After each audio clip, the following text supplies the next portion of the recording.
What's up, card fighters? This is Kyle D, better known as RideMyAvatar, and yes, it's been a hot second since I've done a Cardfight Vanguard deck profile. But you know what? We're going to do one today. Shall we get into it? So guys, I know I haven't done a Cardfight video in a while, but I know Digifans, this is just going to be like a one-off, so you don't have to really press into it. This is for more Cardfight Vanguard fans that are equally on the channel as well, guys, so just check it out, and this might just be a one video kind of a week kind of thing. It's not something you guys should jump off ship with me, okay? So let's get into the deck profile. So first off, we have Knight of Heavenly Bow base. When this unit is rolled upon, if you went second, draw a card. You're level 0. You're going to be just using this as your starter. So just keep that in mind. It's just what you're going to do. Then we do have Knight of Heavenly Sword Fort. So when this unit is rolled upon by Knight of Heavenly Spear Rooks, reveal 2 grade 3 cards from your hand. Reveal the top card of your deck. Call it to rear. If it's a unit card, put it into drop if it isn't. I kind of wish it put it into soul. Would be kind of useful if it wasn't a unit card, but I get it. Act rear guard. Once per turn, counterblast, choose one of your grade 3 vanguards, and it gets plus 5,000 until the end of turn. Never going to use it. It doesn't come out of soul ever. Then we have Knight of Heavenly Spear Rooks. So when this unit is rolled upon by Apex Ruler Bastion, reveal 3 grade 3 cards in your hand, draw a card during your turn. If you have 3 or more grade 3 units, this unit gets boost and plus 5,000. Never going to use it.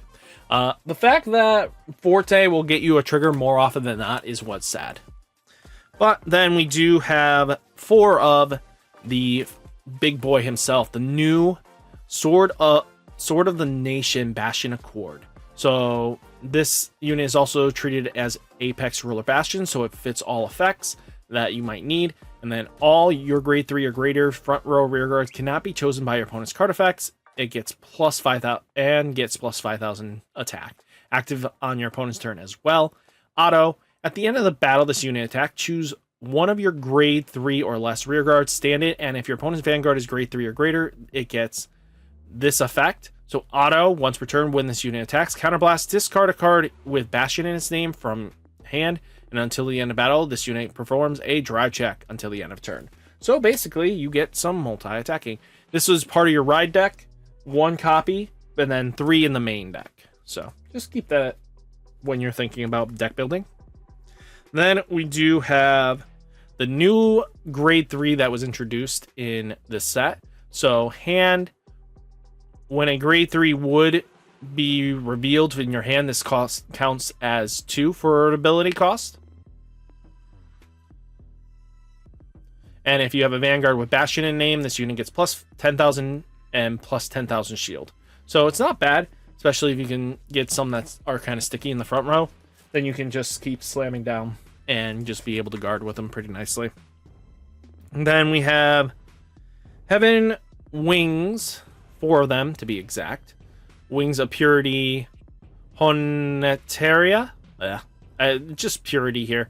When this unit is placed on rear, if you have a Vanguard with Bastion in name, counterblast, choose up to 1 grade 3 card from your hand and call it to rear. If you called a card and you have 5 or more units, draw a card, and then your turn, if you have 6 or more units, this unit gains boost.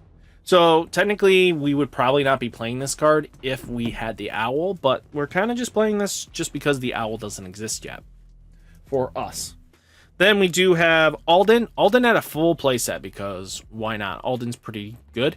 So when this unit is placed on rear, counterblast 2, soul blast, choose a card from your hand, call it to rear. If it was called a grade 3, draw 2 cards. So draw power. And then when this unit attacks, if you have 3 or more grade 3 units, this unit gets plus 5,000 until the end of turn. Just basically, this thing keeps getting power every single time when this unit attacks. So he gets bigger, he makes magic numbers, and that's why he's kind of scary. Then we do play this card here, Brave on Sky Trim Ronalda.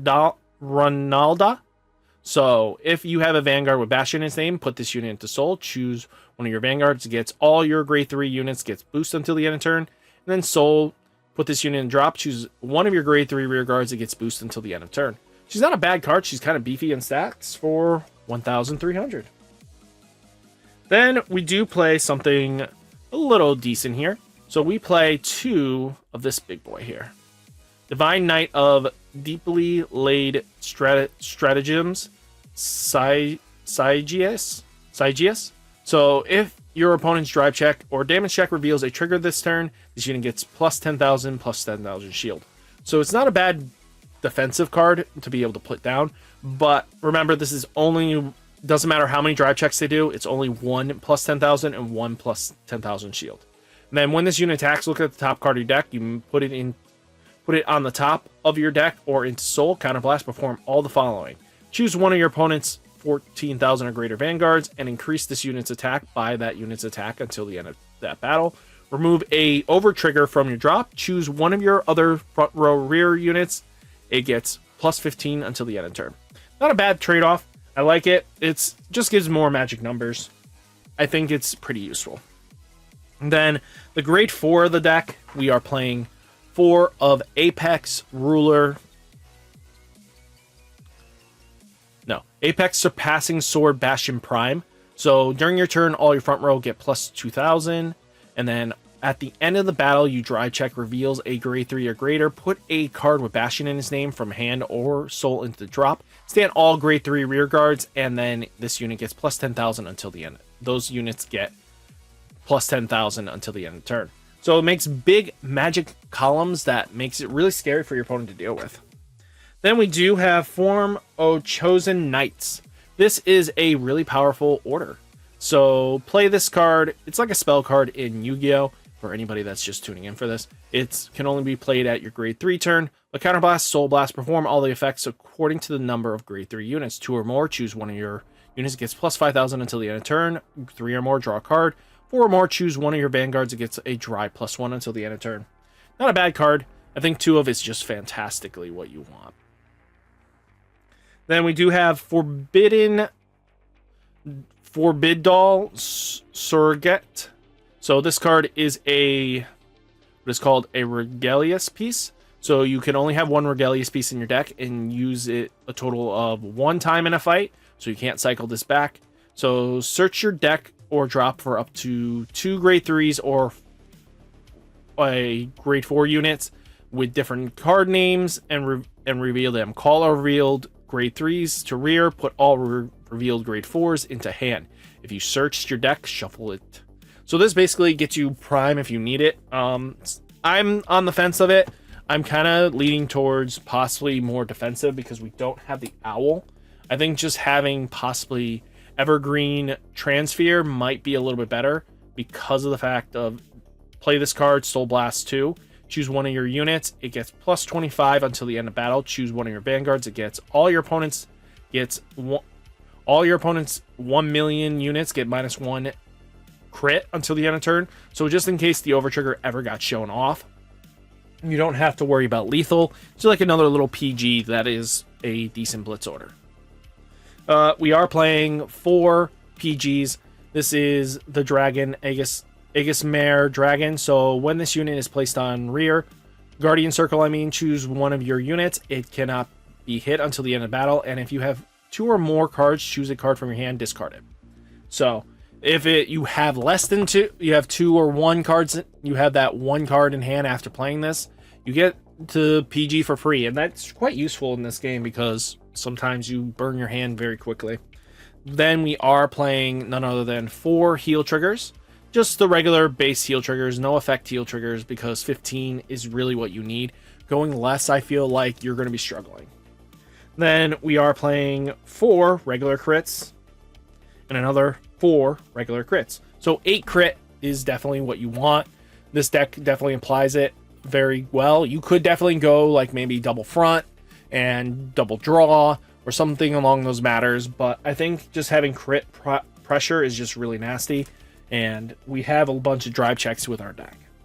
And then we do play 3 of the draw effect. So this card, because draws are usually decently bad, yes, the draws we kind of want because it helps our hand get a little bit bigger that we can guard with. But if your opponent's Vanguard is grade 3 or greater, this unit gets plus 5,000 shield. So this thing becomes a 10k shield. That's just basically what it's in here for that 10k. And then you could play the blue over trigger Cray, but I think if you're playing a deck, you want to have your drive checks. So Light Dragon DDD of Honors Automatus. So this card basically gives 1,000,000 power. It's an overtrigger. This is more casual in its ideology, but you know, people are going to stand or hate overtriggers. I'm not a huge fan of them. I think if they made the guards properly, you could have a great format with D. But overtrigger is always that irrelevant card that kind of, once it's seen, it can be really game breaking. So effect until the end of opponent's turn, you also perform drive checks for battles of your rear guards attacks. So basically, with your grade 3s, Bastion's going to definitely get you 2 drive checks. And then you have the 2 other drive checks from your rears. I mean, there's a lot of potential here. Or if you're on Prime and this gets revealed, that's 3, 2, 2. You know, that has a lot of potential. It gets really scary, especially if it's revealed on a Prime turn. Prime just basically gives you so much value after that, because you're basically going to have way too many drive checks after they restand. You know, the first one's going to be decently, you know, you're kind of just looking at something like this, kind of a board state. Doesn't really matter after a certain point, or really, this is kind of more of the board state you're going to see more often than not for like the end push turns, is kind of, you know, putting her into soul so they gain all boost. And then maybe you have these guys in the back. If you didn't need her, that's a possibility. You know, doesn't really matter. Or even if you had one of these guys, him in the back, he'll gain power to consistently hit. So I think keeping this in mind, that this deck can perform ridiculously amount of power, because again, you're going to be on him for a few turns, and then basically at the end of it, this is your final kind of push turn. You kind of just do this after everybody's kind of swung out, and then they basically all restand by doing this. Then your opponent has to deal with another kind of crazy shenanigans here. So it has a lot of potential. Most of the time, you know, if it's just him, you'll probably just swing like this, and then basically drive check like this, restand him for the effect, do your drive checks, you know, swing with this column, follow this way. You know, just magic numbers, city. That's kind of how you're going to go about it. I think it's just a very powerful deck. The deck does what it wants to do. There's no objections on it. And I think we have a lot of potential with the list. And it's a lot of adaptability. So guys, hopefully you enjoyed the video. Hit that like button, hit that subscribe button. For the Cardfight Vanguard players, would you like me to at least upload 1 video a week? Let me know down in the comments. And if it is that, I would be more than happy to, if these videos do decently well. I think double videos is never bad. So guys, stay safe, stay healthy, and I'll catch you next one. Peace!